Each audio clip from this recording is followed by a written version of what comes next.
Hello, friends, and welcome back to Ghouls Night In, the spooky chat show with your best ghoul friends. I'm Penny Snark, And I'm Midge Munster. and today I am kind of delving, relevant Oh, word, back into the kind of category of things that freak me out. So today I'm going to be telling you about caves.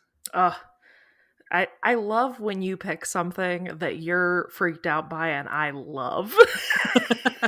I I am 100% a cave bitch, and I am ready. Oh, Oh man. So I found out that technically the fear of caves is speluncaphobia, which Oh, makes I sense. love that. I'm so glad. But right, but obviously it plays in a lot with claustrophobia, other kind of common fears of like being trapped in closed spaces, and yeah, I'm not a big fan. This episode was really inspired by I watched The Descent I was literally going to with ask if you've watched The Descent. I did watch The Descent, and after watching The Descent, I was like, the cave part was way scarier than the monster part to me. Like, just legit, like, struggling through caves and, like, things, like, closing in on you. It is not a life that I'm about. That's fair. That's a rational fear. I don't feel like I can fault you for that. Yeah, and I feel like it does. For any new listeners, we did do an episode earlier about thalassophobia, the fear of dark water, which is another fear that I have. But we talked a lot in that one about just kind of like this concept of the fear of the unknown, and I think that that plays into kind of what ooks me out about caves as well. Sure. You don't know what's going on down there. Yeah, I would agree with that. I will say the caves that I'm like whoop whoop.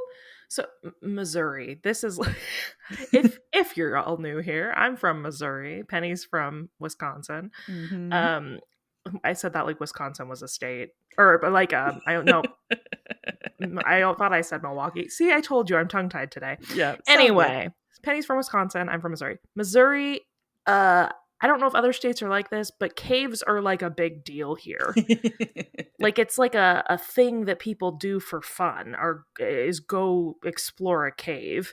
And so I will say the caves that I like are made to be like enjoyed by people. I mean Yeah. they're not made, but they're not man-made, but like they've made you know They've got some adjustments. creature comforts in Yeah, the they've made cave. adjustments to make it like cool and interesting. If I were to just like go out and find a cave and just start going through it, that might be a very different story. Yeah, so I actually have several caves and cave stories to tell you about today. Um, Incredible. the first one is Krubera, also known as Varanya Cave, which is known as the Everest of caves. Ooh. So actually, fun thing that I found out is the four deepest known caves in the world are all in the same area, Oh, okay. which is wild. It's a good place for caves, I guess. But it is in Abkhazia, is generally recognized as being part of Georgia that is occupied by Russia, but they are technically self-declared as an autonomous state. We're not going to get into the politics. We're just talking about caves today. Um, That's valid. yep. So this cave is known. It is the second deepest cave system in the world. A lot of the articles that I found referred to it as the deepest cave system in the world because the next one, which is spoiler alert, the next one we're talking about, they didn't find out it was deeper until 2018. So like there are still Sure. a I'm sure like lot of cave exploring things happening. Um, technological advancements, I'm mhm. sure made it possible to be like, "Oh, there's a whole lot more." Right. Yeah. So this cave goes 7,208 feet deep, which is Wow.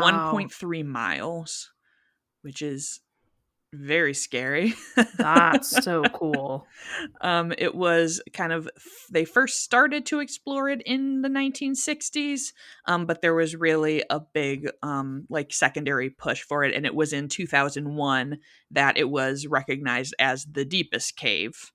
So who knows? Like, there's crazy shit down there, and as we, get more technology, we're able to get deeper into these caves. And this is a cave that has endemic creatures, which means they are things that only are known to live inside this cave. Um, and it took the team that was going into this cave 2 weeks to make it down to the bottom, just Oh my because it's gosh. so like it's so deep and it's so like twisty turny and stuff. And one of the bugs in there is the deepest terrestrial creature known. It lives 6,500 feet below the entrance to the Whoa. cave, and it's like a nasty little bug thing. I'm sorry, bugs. It's crazy, and That's they were showing like there are frozen waterfalls in there because it ooh, gets that's so cool. cold when you go so deep. And That's something I always find really like cool and cool. When you go into a cave, how the temperature just completely drops. mm-hmm. It's I love it. Ooh. So, okay, this was not a cave that I had prepared to talk about. I'll say the only caves that I am a fan of are the Miller Caves, which are Is this a Milwaukee beer thing? it is. There are caves underneath the brewery where he used to keep the beer to keep it cold in the olden times. Amazing. And We have a set of like, fun caves in KC that if you're from Kansas City, you will probably know the paintball Jaggers, the paintball place, is in the caves, and you can go paintball and laser tag in the caves. And it's very cool, but it also smells like sulfur, like you wouldn't believe. oh, I The bet. rotten egg smell is so pungent. I bet the beer caves don't. They just smell very musty. Um, Hmm. but they have, you can like tour them, and they've started to do like, they'll do like a yoga in the caves and stuff. Love that. So that's a whole vibe. I will accept those caves, but As uh long as long as you can drink to numb the pain yes, of being in the cave, you're fine. brave the caves. So the next cave on my list is the deepest known cave in the world, which is Veryovkina Cave, which is in this same area, and it is 7,257 feet deep. So just edges out that other cave by like another 50 feet. Wowee. And my spooky story about this cave is that in August of 2021, they found a body in there. Woo, Um, body. Yup. So it turned out to be a gent named Sergei Kozyev who left his house in November 2020 and drove to this cave and just went right in there. So he descended, and it looked like, so in a cave like this, apparently there are often like permanent camps for people who are like discovering it. So you get to like a certain level and there's like some stuff Sure. built out. Take a long rest. Right. Yep. So Regain he your spell slots. yes.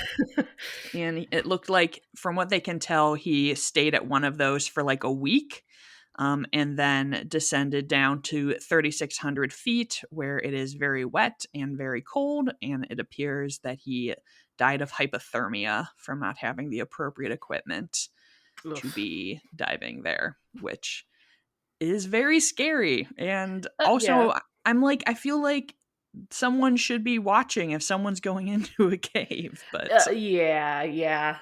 I would agree with that for sure. And I think it's we kind of talked about that in the dark water episode. Like that is the kind of fear point, is like no one's looking for you. Like no one's going to find yeah. you for so long, like there's no, if you get lost in a cave, RIP. Yeah. Yes. My next one combines scary caves and dark water because it's about cave diving, which I is was hoping you'd bring this oh, up which because is so much worse. I have been in a place with this underwater cave. Ah, I do not like this. So cave diving is incredibly difficult, even for experienced divers. It's easy to panic, easy to lose track of where you are because you're in a crazy wiggly cave thing. And so the cave story that I have for this is the disappearance of Ben McDaniel, which some of you may know about. It was featured Mhm. on an episode of ID Disappeared. Um, but also, I mean, it is kind of a question mark because maybe he disappeared while cave diving? Question mark, question mark. He was known to have been diving in Vortex Spring in Florida, and did not.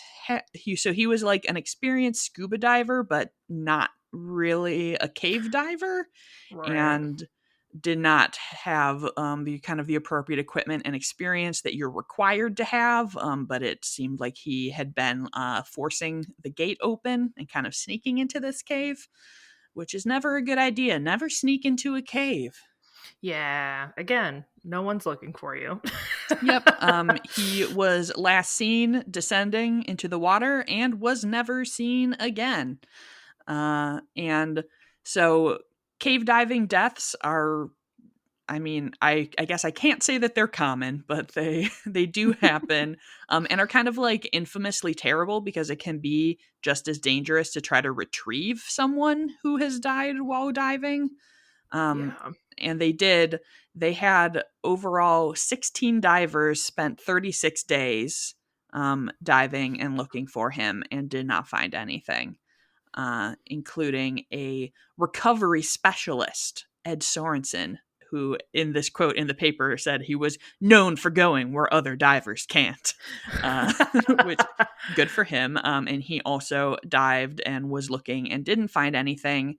And also pointed out that Ben, who went missing, was 6'1", which means like there's some limitation on how deep he can get into a cave.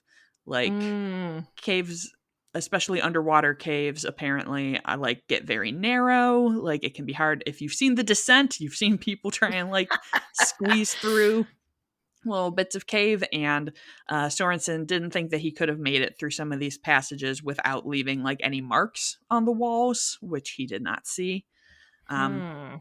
and then So not maybe he wasn't like is the idea that maybe like somebody dumped him there? well, so the maybe idea is that maybe he went into the cave, came up, and then was separately murdered, Okay. and that his body is not in fact in the cave. And this isn't a scary thing about caves, it's just kind of a scary thing of people in general. But his family then offered like a $10,000 reward to anyone, quote, brave enough to find his body, which obviously everyone who already had risked their lives diving was like, Right.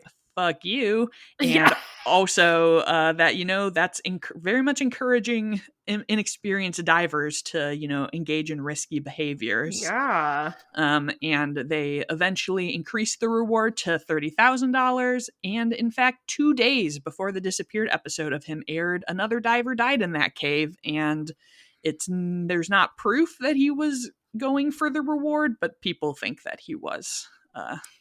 Dang it, y'all. Don't encourage people to do dumb stuff for money. Right. Yeah. They did eventually rescind the reward, but it sounds like it was mostly because they also came to believe that he had not, in fact, died in this cave. But, it's a question mark. It's still Hmm. unsolved mystery. Listen to our Oh, previous episode yeah. about those. Throwback. Um, but either way, I blame this cave because this cave was bad news. So, It was actually a curse that he incurred while in the cave that later right. caused him to die outside of it, of course. Makes sense. Yes. You just don't know. I do have some paranormal caves for you, Midge. Hell yeah. So my first one is the Bell Witch Cave in Tennessee. I know about the Bell Witch. See, all right, there you go. I was not familiar with the Bell Witch, and as I was reading, it was talking about how this is just a very, very widespread and well-known like piece of Southern folklore with lots of Mm-hmm. like different different elements that go into it. But the basics, as far as I can tell, a evil witch began terrorizing the Bell family. John Bell. Said she was going to kill him, and she also didn't want his daughter to be engaged to someone for some reason. Um, there would be like spooky noises and like the sound of chains dragging and like mysterious creatures that then disappeared. Um, People said that they were like wounded and like scratched by this witch, and apparently she then poisoned and killed John Bell. And it was kind of unclear to me. Maybe you can tell me. As I was reading this story, they also were talking about like they're like, oh well, they decided that the witch was Kate, who was their neighbor. And I was like, wait, so because some of it sounds like it's a spirit, and some of it I'm like, or was it like your neighbor? Yeah, I don't honestly know. I actually so this is a flashback to several episodes ago. I found out that this existed from that series that artist Art by Catatomic did, where Okay, she yeah. did the like different folklore from each state, and the one she did for Tennessee was the Bell Witch. So I just read up a little bit. I was like, oh, I don't know about that. But yeah, no, I did also see that, and I think the idea was supposed to be that it was the neighbor, but she was like a supernatural, like she was a witch. Yeah. Like I don't know. I think this was, yeah. I mean, very much the time where people were like, yeah, she probably did a dance with the devil, and now she Right. can summon like Jersey devils in the cave. I don't. Yeah. But and yeah, so that was the other thing, is there was a cave near the property, and they're like, oh, the Mhm. witch lives in the cave. And I'm like, does the witch live in the cave, or is the witch your neighbor Kate? Like, Well, living in the cave would technically make her the neighbor. this is true. This is very true. But so kind of like this is sort of like a weird part of the legend, which I liked, Mhm. which was some children were investigating this cave, and one of them got stuck in a hole, as you do in a cave. The old Pooh Bear trick. Yes. And apparently, this kid called out for help, and they heard a disembodied voice yell, I'll get him out. And then invisible hands pulled him out of the hole. And it was the Bell Witch, but she was invisible. And she gave the children a lesson on safely exploring caves and then disappeared. And I'm like, part one, how do you disappear if you're invisible? How do you know she just wasn't quiet and was still there? Part two, why is this witch who's like torturing this family rescuing children from holes in caves? Well, she's not after them. I guess. She's after John Bell. But also John Bell's daughter. But I guess if she was getting engaged, she was probably a grown up. So maybe. Let's certainly hope. Times were weird. That's true. But yep, so the Bell Witch might poison you or attack you or like drag chains around, or she might save you in a cave. Or she, So yeah, might pull you out of a hole. You just never know with that yeah. crazy cat. So yep, and the Bell Witch Cave is a historic landmark, and it is privately owned, and you can go tour it if you would like to. So Which, of course, I do. yes. So if you are in Adams, Tennessee, go ahead and check that out. And my final cave is Mammoth Caves in Kentucky. Kentucky. So these caves are they look very nice. I will say I don't mind so much like the parts of caves where it's like you said, like kind of like a tourist cave, and it's Mm-hmm. like you can walk in here and look around. Like if I can stand up, then I'm maybe okay with it. But the It's other the exploring, not so descending sure. like on a rope into the Yeah. abyss that gets you. But you know when I don't think I would want to be inside a cave? Well, it sounds like ever, but continue. Well, specifically, if I had tuberculosis. But this man believed that being in this constantly 54-degree cave would cure the consumption. Yeah. So I'm not sure if it's Krogan or Krogan, purchased Mammoth Caves for $10,000, which Also, gross, included some enslaved people in Oh, the 0 out of 10. price. Thumbs down. But he had 11 huts built inside these caves and moved 15 people in. Um, surprise, it was With not great. with his TB? Yeah, so Isn't he that highly contagious? Okay, so perfect. within the first year, 2 patients died, all 15 got worse, and also he died of tuberculosis. Well, yeah, and even just think like, I mean, there's no like the air's not circulating out of there. No, Like yeah, that's it's some just like stagnant tuberculosis filled air. right, like yeah, I can definitely like I would not go into like a COVID cave. So that's basically what he was doing That's what he here. did. Yeah. That's what he was doing. But you can still see the remains of these so-called consumptive cabins while you are touring the cave. And there's also a slab of stone in front of one of the cabins where they would put the dead people before they took them out of the cave, and they call it Corpse Rock. Oh. I And mean, aptly named, but aptly named. They oh. say supposedly if you listen long enough, you can hear coughing in this section of the cave. Oh yeah, I mean, yeah, that's for sure haunted. Right. Very, very spooky. There's some interesting stories about one of the gentlemen who was included in the purchase of this cave was like a really well-known cave guide, and like people think that they see him around there too. And they do also, so a thing that I am definitely not a fan of is in Mammoth Caves, they do a Violet City tour, which is when they give you an idea of what it's like to go to a cave before light bulbs. And Perfect. they Yeah, turn that's off all of the lights, and you are only illuminated by an oil lantern. yeah. So many guides have reported strange experiences, being shoved playfully, hearing footsteps grabbed or touched in the darkness. So yeah, that is definitely the spookiest way to experience a cave, and I am not about that. Yeah, I don't like that, but you know it's interesting because I am claustrophobic. Caves don't get me in that regard, but I think yeah, I also am very scared of just the dark in general, and I think yeah, being in there in total darkness and not knowing where the walls were, I think that would trigger my claustrophobia really bad. Yeah, it would be so intense. Ugh. I don't even I like being in my own house in pitch darkness, and I know where the walls are.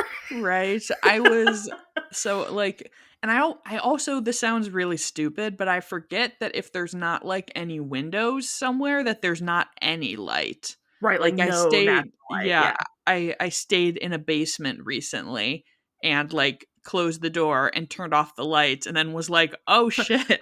Please, Penny. It's They were it's holding you there. We all know what happened.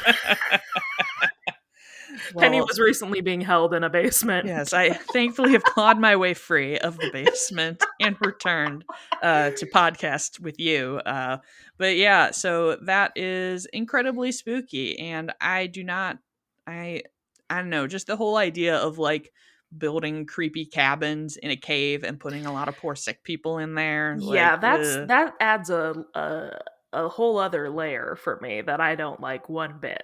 Uh, I Yeah. did you ever do like a like when you were a kid? Did you go to any like cave tours or anything? Yeah, yeah, I have been to one. In there is, I would say, probably, I assume it's like the most popular cave in Wisconsin. It's called Cave of the Mounds, and it's I want to say it's like 3 hours away from me. So like we did go there when I was a kid, and I remember like liking it fine. I think it's more like it's less like tourism caves and more like the idea of like spelunking, Right. wearing your equipment, going into like an unexplored or kind of like wonky area, and just like the idea it's like, oh, you can just die of hypothermia in here, or you can fall off of something, or it can cave in on you, or there's a crazy bug down here, That all of bug's which really I got a am chokehold on you. yeah, None of. Oh, I watched a YouTube video and they were like, it's a long-legged centipede, and it was so big. It was so big. My husband's gotten really into, I don't know what this channel is called, but it's a gentleman and his team. They do cave recovery stuff, and they like he had me watch this one recently. They were looking for the remains of a woman who went missing in like the late 80s, that her husband had supposedly like dumped her body in this cave and she was never found, but they didn't have as much, technology to get down there. So yeah, Taylor's gotten really into watching these like recovery videos. So I've been watching a lot of cave videos recently. So this was very aptly timed that we talked. But I really do. I mean, I don't know. I don't know if I would do it or not, but I do find it fascinating. And it here I have a quick Midge dork anecdote. Yes. Here, when I was a child, just a wee thing. My family took me. There's in Branson, Missouri, which is like Tourist Trap USA. There is it's called Fantastic Caverns. Ooh. And it has like a trolley through this. I mean, you have to go down, you get in the thing and you go way down into the ground, and then you all get in this little like choo-choo train, but it's open air, and you drive through these caves. I was probably, I want to say 7 at the time ish. I'm sure my mom will correct me listening to this episode. She'll be like, you were 22. No.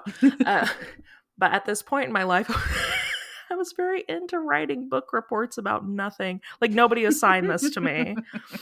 And I wrote a very elaborate report on caves and like stalagmites versus stalactites, and then presented it to my parents and made them listen to me talk about caves, even though they had literally just been there. That sounds on brand. And I was very hyped about it. And then, of course, if you probably know, if you've been to a cave tour thing, at the end, you go into like a stupid little gift shop and there's all types of crystals and rocks and crap.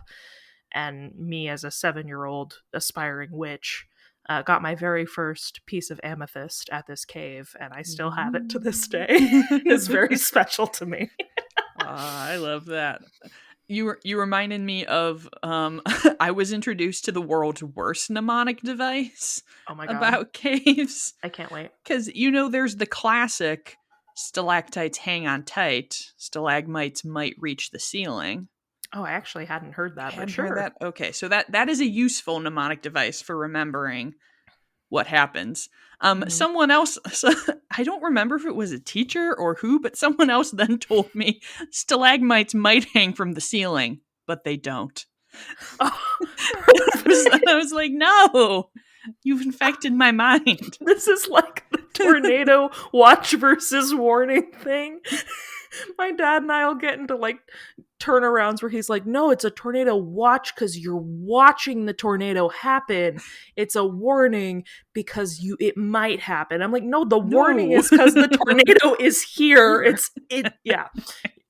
We'll go in circles for hours, and that's what I feel like that stalagmite did to you. All right. Well, I think that it's time to climb out of our cave and begin our ascent. Yeah, begin our ascent to the end of this episode. I am very interested to know what other people think about caves. Do you like going in caves? Are you like a badass lady like the people in The Descent, and you're just like, I'm going right down there and I don't care if there's creepy monsters inside? Yeah, if we happen to have some spelunkers in the audience, that would be... Yeah. Please tell us all about that, because that would be awesome. Yes, please. And if you enjoyed this podcast, we're so happy you did. It would really help us out if you wanted to leave a rating and review on your podcast app of choice. And is there one for you to read today, Midge? There is. We have a 5-star review from this is a very fancy username. Are you ready? I'm ready. CCH101720. Ooh. The title of this review I love. It is Cross Country Besties Unite. Aww. This podcast makes me so happy. I also have a spooky best friend who lives out of state. I am in California and she is back home in Wisconsin. Hey, Hey! what up? It's so wonderful that we can both listen to this podcast and discuss it together while appreciating another set of Midwestern besties who live long distance from one another. We love you guys and we look forward to the success of your podcast. Thank you Oh, so much. I love that. Thank you. Oh my goodness. So if you would like to follow along with our podcast, you can find us on Instagram at Ghouls Night in Pod. And I realize we've never actually said it before, but if you would like to email us, you could Oh, also yeah. do that. It's ghoulsnightinpod@gmail.com. We recently had our first fan art, which was very exciting. Yes. And they sent that to our Gmail. So yeah, if you happen to feel just uber inspired by our lovely voices and want to draw us and send us some art, that would be rockin'. Yes, that is very much appreciated. If you need a reference for what we look like, you can find me at Penny Snark. And you can find me at Midge Munster. And until next time, goodbye.